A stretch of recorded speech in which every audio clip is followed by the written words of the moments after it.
All right, Stuart. Thank God we're all done recording our episode on Glory Daze. Yeah, and as always, special thanks to Michael Van Bodegum Smith for our theme music and Rebecca Johnson for our graphic design. Have a great rest of your week, folks. Make sure to tune in next week for our episode on Now and Then, with the music that is now taking you out. Have a great week, folks. Bye.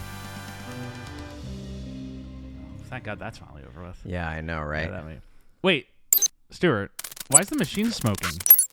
What? The machine is smoking? Oh, God! Oh, no. No! Oh, shit. Oh,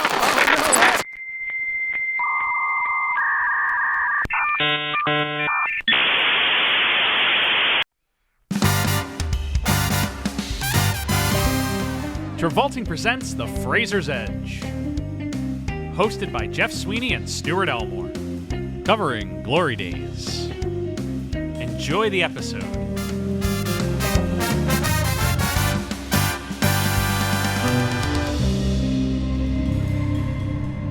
Sorry about that, folks. In the past 30 minutes, we've repaired the machine, but we have unfortunately learned that our entire episode on Glory Daze has been deleted. Oh, shit. Oh, no. Okay, I'll just be straight with you, folks. That whole convoluted bit that we just started with was, in fact, a attempt to humorously describe away why we're going to see him a little peeved during this episode. So last week, myself and Stuart, we got together. We had a great time. Yeah. We put our heads together and we plowed out a 47-minute episode on the motion picture Glory Daze. For you folks, for you to listen to, for you to enjoy. Yes. We did this for you. Right. And then we got home. Well, Stuart got home. He put the SD card in. The file was not there. In fact, the SD card was not there. Yeah. As it had fully corrupted. Yeah. So we lost the episode on Glory Daze. This happened to us once before with our Travolta episode on Chains of Gold. Yeah. That one was a little different, though. That one we were just like furious. Because you know what the worst part about that one was? What? So we had like 15 minutes of it. Yeah. But nothing else. Yeah, we had like the first 8 minutes. And we recorded like an hour. Yes. It was an hour episode. On Chains of Gold. On Chains a movie of that Gold. doesn't exist. No, it doesn't. Why did that episode have to be an hour long? I've talked about Batman for like 20 minutes, but we never that's lost all right. that. We lost the Batman bit. Yeah. I remember. Anyway, so yeah. So we lost the episode on Glory Daze. And so a week later, we have gathered together again for you. The people. People. Yeah. To give you another episode on the motion picture Glory Daze. And we're going to try and remember as much as we can what we talked about. I have my I'm going to actually try and remember as best as I can what this movie was about. Me too. 'Cause I don't remember much of it. It's been a hot second since I watched it. If I remember correctly, so this movie came out in 1985, starring Ben Affleck, Sam Rockwell. It's got a cameo appearance of Matt Damon and Brendan Fraser. Oh, God. Oh, Alyssa God. Milano is in this, by the Yes. way. Alyssa Milano, I don't have a comparison for her for modern day, but like, I don't know. She's like the 90s punk Stuart teenage is already boy. spark noting his previous discussions from last week's episode. Am I doing it so well, though? Yes. I'm doing it pretty well, right? Yeah. Right? Yeah. I don't want the audience to miss out. But yeah, she was like I don't know, just the hot chick in the 90s. Yeah. To put it very mildly. Okay, before we get into Alyssa Milano, we should probably talk about the subject of this podcast. Oh, yeah. Yeah. We can talk about Brendan Fraser. We are going to talk about Brendan Fraser. Yes. We're going to talk about him, and we're going to talk about this movie, Glory Daze, how it got, basically in conception. Yeah. First, I want to talk about where Fraser's at right now. Yeah. Because we've talked that he's basically like he is in a lot of double-hander comedies. Yeah. And a lot of double-hander, movies such as he's in like, you're with honors and you're the scouts. Yeah. And you're younger and youngers. Mm-hmm. Where the layout is like big star and Brendan Fraser. Yeah. Like grooming him to eventually be the next big star. Yeah. He's being put on like, co-billing with these guys to start like establishing his presence. Yeah, and then we randomly get The Passion of Darkly Noon, which came out last week. But he's leading in smaller movies. Right. Like The Passion of Darkly Noon or Airheads, which was kind of a smaller movie. Right. In its With conception. Honors. With Honors was like slightly, it had, the Pesci of it all. That's true. But like Airheads, Younger and younger. Yeah, younger. School Your youngers ties. and youngers. Your school ties. Yeah. He's leading smaller movies and two double-handing bigger comedies. And so that's where he's at right now. He's a recognizable face, Yes. recognizable name, But but that's he's not an Oscar winner. that's the key of this, is that he's a recognizable face. yeah. By this point, he's established enough that people recognize him. Yeah. And that opens the door to even smaller roles and cameos. Right. Like what we saw, he did the 3 Pauly Shore movies. Yes. But in that, did. he was just playing Link. He was just Link again. Right. And next week we'll release the episode Now and Then, where he also has a smaller role in that one. Yeah, but he's there for like emotional effectiveness and just to be like, oh, it's Fraser. Yeah. He can come in and do a scene. Yeah, one scene. That's it. And it's the same thing in this motion picture, Glory Daze. Yeah. Except instead of coming in for like emotional, he's just there for a comedy bit. Mm-hmm. And we've talked about on this show that one of the great Fraser things is kind of his lack of ego in the performances. Yeah. His ability to either make himself look dumb, make himself look bad. Mm-hmm. Cole Bradley brought this up in our episode on The Passion of Darkly Noon last week. Yeah. You know how it's a very selfless performance. Yeah. Yeah. That Fraser's just willing to go that bumbling and babbling Yeah. and doing all that shit that he's doing. far. Or when we get to The Mummy and he's willing to just kind of be a lovable idiot in it Yeah. instead of trying to always be the guy who has a plan. Right. Yeah. And in this movie, he plays up that slightly. He's just kind of playing for lack of a better term, a beta boyfriend. Yeah. Yeah. Basically. Yeah. That's basically That's basically what he's playing in this. Yeah. In his one scene. It's a single scene. Yeah. And I think we might be a little faster in summarizing the plot than we were last week because this movie itself is very plotless. Yes. But it's a lot of business. I don't want to say plotless necessarily disparagingly. Because I think I said last week that this movie, every generation gets the knockoff to the knockoff of American Graffiti that it deserves. Yes. Yes. Because American Graffiti, is a defining movie, both of that generation, of its time, and just in general. It's my favorite movie. Yeah. Your favorite? American Graffiti is my favorite movie. Prometheus, is it? No, I love Prometheus. I do love Prometheus, believe it or not. It's not your favorite movie. That's not my favorite movie. Interesting. American Graffiti is my favorite movie. Gotcha. You heard it here, folks. Mark it down. Yeah, American Graffiti. When people release their Jeff Bible yes, from the 3 Travolting seasons that we've done, they're going to be they're going to look back and when Jeff says oh yeah, Carrie, my favorite movie. And they're like, excuse me. on Travolting season 2, Fraser's episode 14 in the minute mark of 7 minutes and 5 seconds, he said that American Graffiti is his favorite movie. Which is true. Good. It's not a bad movie to make your favorite. Yeah. But every generation it's a movie that's constantly aped. Yeah. They try and remake, for lack of a term, remake it a lot. Yeah. It's also a pretty broad story, to be fair. Yeah, it is. Yeah. But you're Dazed and Confused, which is, a great movie in its own right. And I don't mean to say it's a knockoff in a disparaging way. But you're a great example that just came out is Licorice Pizza. Licorice Pizza, very much intentionally designed by PTA to ape the style and the idea of American Graffiti. Yeah. And that's it for this generation. I mean, it's set in the 70s, so it's still a period piece. Yeah.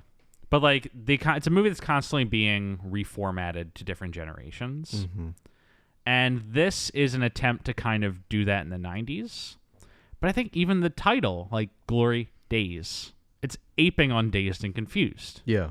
A movie that came out 3 years before this. Yeah. Well, because Dazed and Confused was also a period piece on its own. Yes. Set in the 70s. So this is all right, what if we did a Dazed and Confused but based on now? Yeah, what if we did Dazed and Confused but based on now? And what if we did Dazed and Confused based on American Graffiti based on now? With Matthew McConaughey. My head did in fact just explode saying that. Yeah, with Matthew McConaughey in a cameo role. And you heard that right. Matthew McConaughey is in this movie. Oh, yeah. So is Matt Damon. Melissa Milano. And so the guy who has this idea, his name is Rich Wilkie, is the director of this movie and the screenwriter. We've encountered him before. Yes. He's the writer of Airheads. That was his first movie. And what has he directed since then? Since this, he has directed nothing. Yeah. And what did he do before this? So he did Airheads, and then he was the co-writer of 2 movies, The Stoned Age and The Jerky Boys, the movie. I just want to pause. Yeah. I'm sensing a pattern here. Yeah, they're all stoner Gen X comedies. Yes. And then he does Glory Daze. He directs and writes this movie. And then he doesn't do anything for 7 years. And then he writes Triple X, the Vin Diesel sports action comedy. Yeah. Or not comedy, sports action movie. And then he doesn't do anything else. He co-wrote a movie called The Dirt back in 2019, and he co-wrote Bulletproof 2 in 2020. Yeah. And that's it. Where's Rich Wilkes now? Where is Rich Wilkes now? Is he on Cameo? Probably not. No, he's definitely not on Cameo. Yeah. But he gets residuals for the Triple X sequels, Triple X State of the Union, and Triple X The Return of Xander Cage. What was State of the Union about? Well, State of the Union's the one where they couldn't get Vin Diesel back, so it's Ice Cube. Oh. But Xander Cage comes back in the third one. Yes, and Ice Cube also comes back in the third one.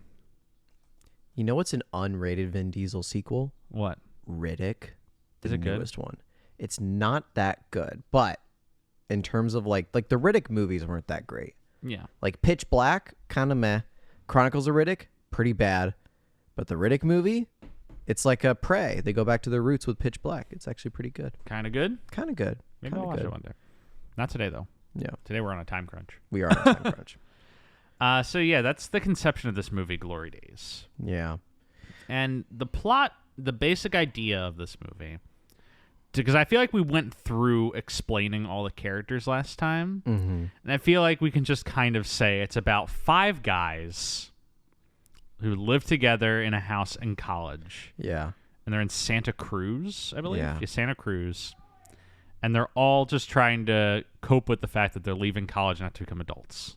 It's just the plot of American Graffiti. Yeah. They're played by Ben Affleck, Sam Rockwell, or we can summarize the characters really quick. Yeah. Ben Affleck as like the lead character. Yeah. Ben Affleck is Jack. And Jack is a stereotypical punk, nothing matters. Not quite emo, but just kind of like, angry at the world. Yeah, type. Young adult dude. He's the main character and he doesn't want to leave because he has no prospects in the future. Right. Sam Rockwell's playing Rob. Rob, who is played by Sam Rockwell, and then we can move. That's his whole thing. He has no character in this movie. I was gonna say I love Sam Rockwell, but he has nothing to do. Yeah, the one little arc that they give him is that he has a girlfriend and he's nervous about meeting her mom. Mm-hmm. Yes. Jeff, am I missing anything with his arc? That's all that Sam Rockwell has. Really, all he does. There's French Stuart. French who? Stuart. What's all you eat? French Stuart. You're gonna get French Stuart on the rest of this podcast. Hey, how you say? We just alienated all of our French audiences. French Stuart, he of Inspector Gadget 2 fame. Oh my God! We didn't say that in the last episode. The last record. Well, this is a chance to. The sequel to the Matthew Broderick Inspector Gadget? Yeah, and French Stewart replaces Matthew Broderick. Oh my God. Is that the one where they have the female Inspector Gadget? Yeah. And they literally have like the chips are differently? Yes. Oh, have you seen Inspector Gadget 2? I have seen Inspector Gadget 2. I've seen both Inspector Gadgets. Inspector Gadget 2 is also the one where they couldn't, they replaced most of the cast. They recast most of the characters, but what's his name? Dr. Claw. Is that the bad guy? Yeah, Dr. Claw. Yeah. Dr. Claw is recast, but for some reason they only shoot him in shadow in the sequel. Do you remember this? No. It's been a long time since I've seen Inspector Gadget, bro. In the first movie, Rupert Everett plays Dr. Claw, and he's just like a guy in a suit. In the second one, he's like always obscured, and you only ever see his mouth, and he talks like this. Oh, I see what you're talking about. Because it's this guy in the first movie. I'm showing Jeff a picture. Yeah.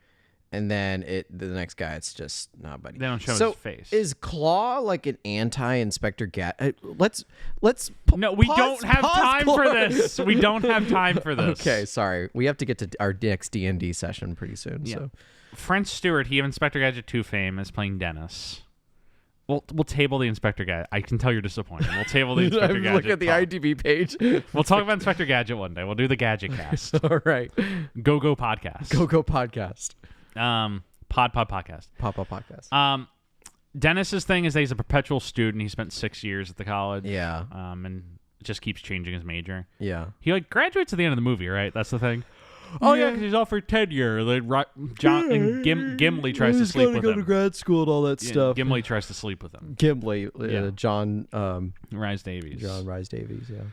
Yeah. We get two other guys who I don't remember. Vinny DeRamus as Mickey. Vinny DeRamus, who is acted in this and one other movie, and then has become an editor on Chicago Med, the TV show. We don't have any connection to that. Yeah, none at all. It's a funny career path. I'm happy for him. He found his thing. Yeah. And then there's Vian Hong as Josh, who they call Slosh, because he's a dropout and just spends all day getting sloshed, drunk. Good for him. So that's our 5 protagonists, quote unquote. Yeah. And yes. Yes. Ben Affleck starts this movie giving a little narration, a very Gen X-y narration. Very Gen X-y punk rock opening with an alarm clock. Yeah, with the clunk rock, and he's like, we're a bunch of art school kids. Whoever said we would accomplish anything? Yeah, Bruce. It's like, okay, great, Ben. You're Batman now. Oh my God. From Glory Daze to Batman, nothing has changed. He gets fucking ripped. He has a very funny hair in this. He Affleck does. You know who doesn't have funny hair? Fraser. Well, do you want to cue that when we see him in the movie? Sure. Okay. But yeah, we can. God, I struggle to remember how this movie progressed. Well, basically, it's on the verge of graduation. They're on the verge of graduation, and they're all getting ready to move on with their lives. And then at the last minute, they decide we're going to renew our lease and stay here. Yeah, for another year. And then 45 minutes goes by, and they all realize we don't want to stay here anymore. Yeah, they go through a big character arc. Yeah, which means they do one thing differently. Yes. Ben Affleck, Jack, gets in a fight with his parents. Yeah. He professes his love to his ex, who rejects him. And then Rob meets his girlfriend's mom. It goes fine. The other few guys discover other things. And then they decide they don't want to stay at the house anymore. They're going to move on with their lives. Yeah. That's basically the extent of it. Affleck is in a there's like a lot of it revolves around a sculpting class. Yeah. He and French Stuart are both in a sculpting class taught by John Rhys Davies. Right. Sala himself. Who he is really hot on French Stewart's work. Yeah. And offers him essentially to become his what do you call it? I think a grad assistant. Yeah, grad assistant or something like that. Which gives French Stewart the reason to stick behind. Yeah. Affleck just doesn't want to leave, so he's just going to stay and party for another year because he doesn't want to move on. Right. Rob is in a relationship, and so that's why he's going to stay. Mm-hmm. I have no memory of what Mickey's presence in this movie is. Mickey's the one who has a crush on Alyssa Milano, but can't do anything about it. Yes, and that would be his reason to stay, is to have another shot. And then Josh Slosh just is going to stay anyway because he dropped out of school. Yeah, he dropped out of school. Oh god. Apprenticeship. That's what French Stewart's offered. Yeah. There's a few party scenes. Yeah, there's a few party scenes where there's just a lot of punk rock playing and they're hanging out. Nothing happens. At one point, is it Megan Ward who tries to sleep with Ben Affleck? Or is that Alyssa Milano? I think it's Alyssa Milano. That's Alyssa Milano. Milano tries to sleep with Ben Affleck and he rejects her because he still hasn't gotten over Dina, his ex-girlfriend. Yeah. And that's the structure of this movie is basically party scene, sculpting class scene, party scene, sculpting class scene, Affleck narration. The one part of the movie where I think it actually adopts a pretty fun structure to it is when Fraser actually pops up. Yeah, because this is when he this is after graduation. He goes to dinner with his parents. His dad does an over-the-top performance of the disappointing dad type. Well, it's Spalding Gray playing the dad. Right. Who I'm a fan of. Right. Great guy. Yeah. Has the saddest history of all time. He does? Yes. Okay. So Spalding Gray in 2004 saw the movie Big Fish. Yeah. And cried so hard afterward, and he had just been diagnosed with Parkinson's or cancer. Oh. And watched Big Fish and felt like that gave him permission to leave and killed himself the next day. Wow. Yeah, it's terribly depressing. And thank you for listening to the Yeah, Traversing Podcast. You can find us on Apple Podcasts. If you actually like, if you were interested, check out Swimming to Cambodia. It's a really good 80-minute movie. It's just him giving a monologue about his time in Cambodia. Tremendous movie though. Wow. Directed by Jonathan Demme. Anyway, but Spalding Gray's playing his dad, and there's a very good visual beat where Affleck and his mom get little salads, and a full pig's head comes out for Spalding Gray. Yeah. And he's like, "So, son, what's your plan for the future?" And Affleck's, "Well, I just graduated 17 minutes ago. I don't really know what's next." That's 17 minutes later than someone preparing it ahead. Than someone who planned ahead. Yeah. And Affleck gets into a fight with them about this, and he goes to the bathroom, rehearses what he's going to say to them. And by the time he comes back, they're gone. Yeah, they leave him. They leave him, and he sees them drive away in the parking lot. Yeah. So he walks home, and they play this...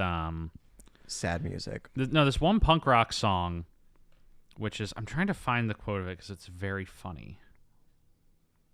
He says the words, what if what I got is the best I'm going to get? And... oh my god, what is the... I don't know, man. You're on your own here. There's some just... It's like this song that's like, yeah, I'm fucked. I don't know what's going on. It's like a guy just speaking. It's very good. That's all 90s punk rock. Yes. But he gets into a bus, and he's already very irritated from this argument with his parents. And he looks over, and there's a couple having a fight. And in that couple... Brendan Fraser. Yeah. Woo! And Leia Remini. She's taking the bus back from annihilating Scientology. Yes. Wow. Good pull. Yeah. But they're arguing, and Affleck's just like, shut up. He's like, stop yelling. Stop making this my problem. And he's like, you're like, yo, chick. And then that causes a big problem because he called a woman chick. Yeah.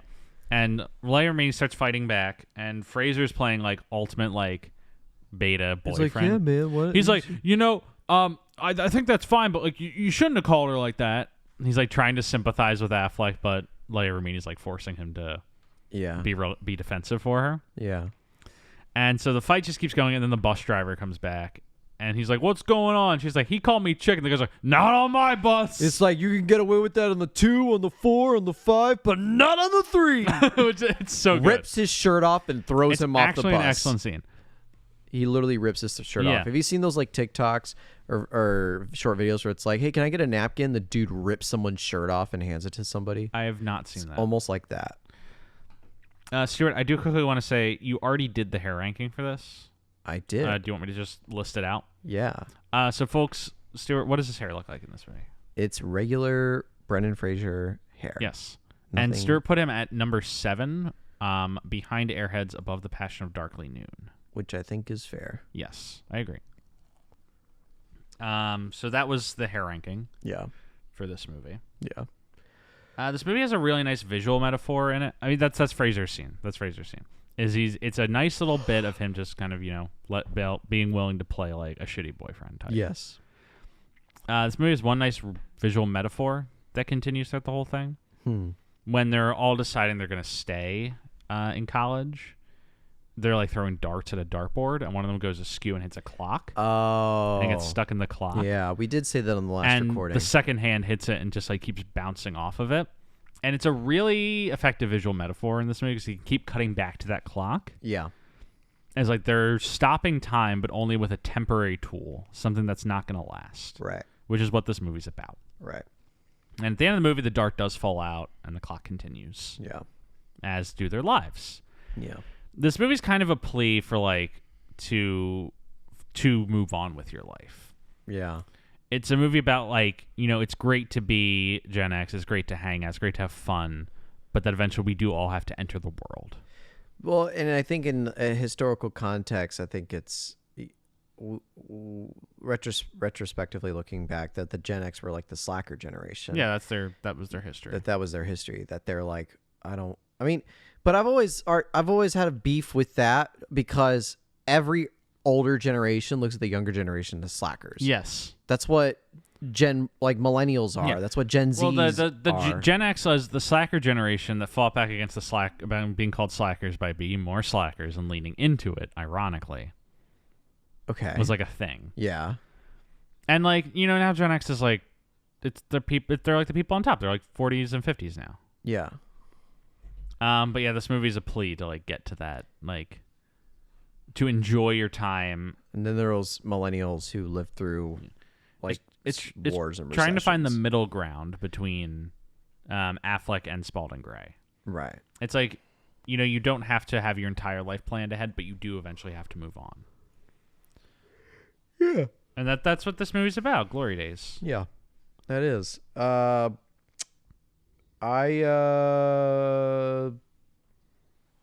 Doug is the name of Brendan Fraser's Yes, he character. plays Doug. Good Yeah. name. Yeah. Good guy. Jeff, I honestly have nothing else to say about this movie. Yeah, we apologize for like the quality of this episode, but there's like we recorded 48 minutes last week. It was already a slightly shorter episode just because we didn't have too much to say about this movie. We're coming up to 30 minutes, so it's decent. We're struggling to remember exactly what we talked about because like I watched this movie about an hour before we recorded last time, so it was fresh. Well, it was like last week we didn't have much to say on it either. Yeah. And we literally just watched it. Yeah. And I think that testifies to the effectiveness of this movie. Yeah, it's an enjoyable movie, a 6 out of 10. 5. Like I enjoyed it for what it was worth, but it was empty calories for me. Empty calories. Yes. Yes. I think that's very fair. It's nice to see Fraser, notable enough that he can do things like this, just like pop into a movie and people are like, oh, that's Brendan Fraser. Yeah. It's that guy from that movie I liked. I think we're coming up on, like, outside of Glory Daze, we're coming up on what so far are my 2 favorite episodes that we've done so far. Last week's Passion of Darkly Noon, and we haven't recorded yet, but I've seen the movie Now and Then that we'll record later. We've already recorded that episode. Why you? Okay, well, thank you, Jeff. Okay, I do want to announce that there is a slight scheduling change coming up. Oh. Because in Now and Then, we announce at the end of the episode, we say, make sure to tune in next week for our episode on Kids in the Hall Brain Candy. That will not be the episode following Now and Then. Now and Then. They're going to be really confused when after this episode, on Now and Then episode, when we do, and then they have to, like... Is there a way to, like, splice in a new ending? Maybe. Okay. I might be able to. Yeah, it might be worth looking in. Well, anyway, next week, Now and Then, an episode we had a really good conversation on. You're probably also looking forward to a shorter episode after our 2 hour and 41-minute Darkly Noon episode. That's very true. Yeah. We can cut ourselves some slack on that one. But after Now and Then next week, we're going back. Going back. We're going back. We're going back. Because folks, let me tell you. Let us tell you. On November 11th, something's happening. What's happening, Jeff? Movie's coming out. Yeah. A little movie called Paradise City. Starring John Travolta and Bruce Willis. That's right, baby. Travolta's back! So on the 11th, the episode Now and Then drops. A week later, November 18th, we will be going back to the Travolting days. Season 1. To cover Paradise City, the motion picture directed by Chuck Russell. Wow. So there will be that slight scheduling change, so don't be confused next week or the week following. But prepare for that. We're going back to Travolta for a little bit. Yeah. Check in with our boy. See how I feel like doing. when we record that episode, we can also preface with that one as well and be like, hey, guys, so if you listen to our Now and Then episode, we told you you'd be listening to this episode. Yeah. But instead, you're getting this. Why? And then we can explain. Yeah, for sure. In case people lose memory between this episode and 2 episodes from now. Yeah, I agree. Back to an earlier thing I wanted to discuss, though, regarding the shortness of this episode. I do think we should give ourselves some slack. We are coming off of what I consider my 2 favorite episodes of our show so far. Yeah. Passion of Darkly Noon and Now and Then. Passion of Darkly Noon in the sense that it is the most anti-Travolta pick of a movie. Travolta would have never, in his wildest dreams, had done a picture like Passion Darkly Noon. And he also would not have done it with as much conviction as Brendan Fraser did. And it's all him. And he has to own that movie. Because if he falters at all, the movie is not. Yeah. It doesn't work. No, that's a tremendous movie. And then next week, when you guys listen to Now and Then, he's in one scene of that movie. He is. But he does a lot with one scene. Yes, he really does. I can't wait for you guys to listen to that episode, because I think if you listen to the Passion Darkly Noon episode and then listen to the Now and Then episode, those are like two major, at least so far in the 15 episodes we would have done by then. Those are two very big hallmark pillar pieces in my experience of doing this podcast so far that really testified to Fraser's growth of an actor. And I can't wait till we get into his later movies when he's like really going to pop off. But just in terms of like his beginnings era, which I know we're not done with yet, you know, he's on a really good climb. Yes. Yeah. I agree. Fuck this movie, though. Yeah. I like this movie. It's fine. It was all right. Well, anyway, that was our episode on Glory Daze. Oh, the last thing Affleck does in this movie is he writes the words "angst for the memories" on a window. Ha! Because it's the 90s. Thank you for listening to this episode. Please remember to rate, review, subscribe, whatever platform you're listening on. As a reminder, we're available on Spotify, Apple Podcasts, Google Podcasts, and YouTube. Pop into our Reddit, r/Travolting. Find us on Twitter or Instagram at TravoltingPod. TravoltingPodcast@gmail.com for any emails. At Jeff W. Sweeney on Twitter for me. At Stuart Elmore 95. I don't post much. Yeah. As always, special thanks to Rebecca Johnson for our graphic design and Michael Van Bodegum Smith for our theme music. Make sure to tune next week from Now and Then. Have a great week, folks.